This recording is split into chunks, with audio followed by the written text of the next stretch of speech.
Hello and welcome to the Common Colt Podcast, a podcast made by Colts fans who just tell it how it is. I'm Josh Hudgens, who's typically joined by Dan Hertzler, my co-host, but he's called in sick today, and I can't blame him because the Colts' performance was sickening as they lost to the New England Patriots 26-3. Just an awful performance.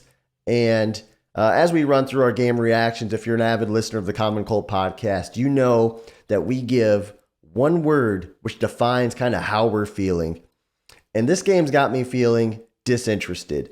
And I think that word is kind of a dangerous word for Colts fans to be feeling right now. And if your ownership in Indianapolis or higher management in Indianapolis, you don't want the fan base to ever feel disinterested. Because if they're mad or if they're upset, that means that the expectations are high and your team is not meeting the expectation. But if fans are losing interest in your team, it means that they're going to start finding different hobbies.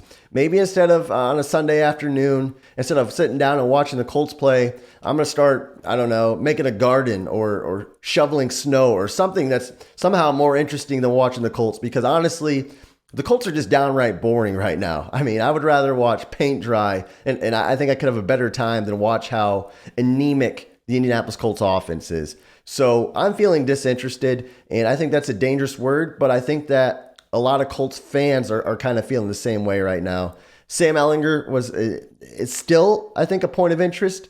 I know it's his second game.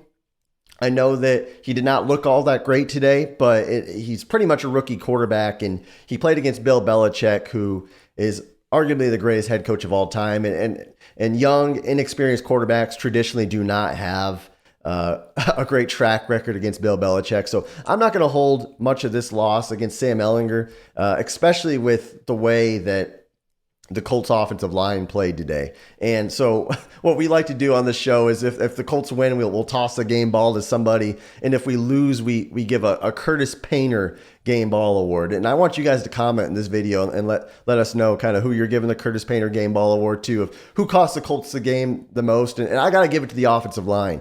This offensive line is the highest paid line in football. We've heard the story now for a while. And Ellinger got sacked 9 times today.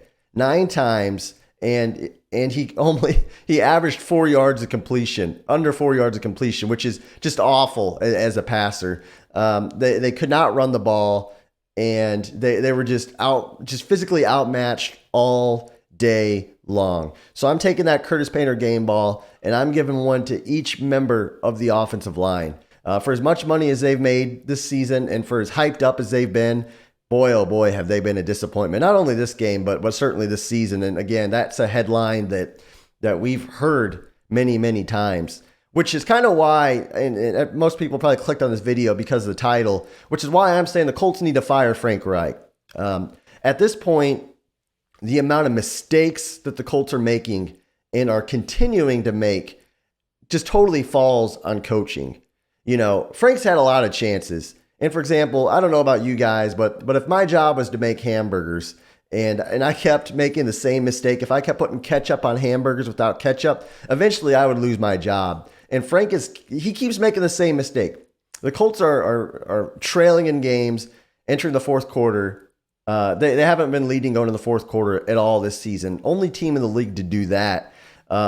They start slow. They can't block anybody. They're constantly out-schemed, out-coached, out-play called, whatever the case may be. All these mistakes fall on the head coach, Frank Reich, who honestly has had more scapegoats than you can count. I mean, think back to Carson Wentz, who was the biggest scapegoat of all at the end of last season. They had a chance to make the playoffs, and they didn't.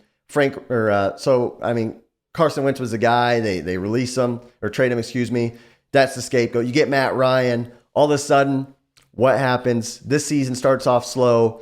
Hey, Matt Ryan gets benched for Sam Ellinger, who's the spark that the Colts need. And he does okay. But the Colts still didn't put up a lot of points against the Commanders. And Marcus Brady, now the offensive coordinator, he gets fired. So now you've benched your quarterback. You've traded another quarterback. You fired your offensive coordinator. At some point, the organization, general manager or Jim Irsay needs to say, hey, you know what? The finger keeps getting pointed at all these different guys.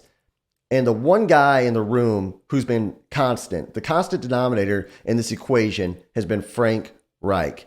The guy is just not cut out to be a head coach. Great guy. I think he means well, but for the Colts to win and for the Colts to win long term, I think Frank's got to go, and I think he's got to go now. And firing Frank Reich today or firing him tomorrow is not going to change the season for the Indianapolis Colts. I don't think that Colts fans need to think if we fire Frank Reich, we're going to get on some run here and we're going to go win the Super Bowl or something. But what it does is it sends a message that the Colts are serious and they're not being mediocre is not acceptable in Indianapolis. And it also allows Irsay and Ballard, if he's going to stay, time to plan on who's going to be next up in Indianapolis as the next coach of this football team. Whether that's Sean Payton, I mean, there's a million ideas and rumors and theories out there, and I think we can drive ourselves sick with those ideas. But I think Frank has to go. I guess only time will tell what will happen with that. Moving forward and kind of looking at the Colts' upcoming schedule, they play the Raiders up next. That's a game that the Raiders aren't a great football team either, and it's going to be in Las Vegas. Maybe a winnable football game, or at least a game where we might be able to see a little more of Sam Ellinger, who might be able to produce some better numbers than he did today. But overall, as a Colts fan, like I said earlier, I'm starting to feel disinterested in this football team. I'm starting to get numb to the feeling of losing. And I think as a Colts fan, and if you're a Colts fan watching at home, you might be feeling the same thing. And I think firing Frank would be the first step in curing that problem. And I think it would give fans a relief knowing that, hey, we're not going to stand for losing and being a mediocre organization. There's a lot of mediocre organizations in the NFL. And one thing that Jim Irsay has done really since the Peyton Manning era has made the Colts at least be relevant. And the Colts are kind of battling with that right now and trying to be a relevant football team. And right now they're failing at doing that. So we'll see. This loss against the Patriots today was just an embarrassment. Offense has been awful all season.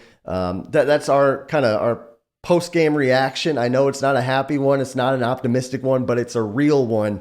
And make sure you just like, subscribe, and comment on this podcast. Let me know what you think. Maybe you guys think Frank deserves another chance. I certainly don't think that.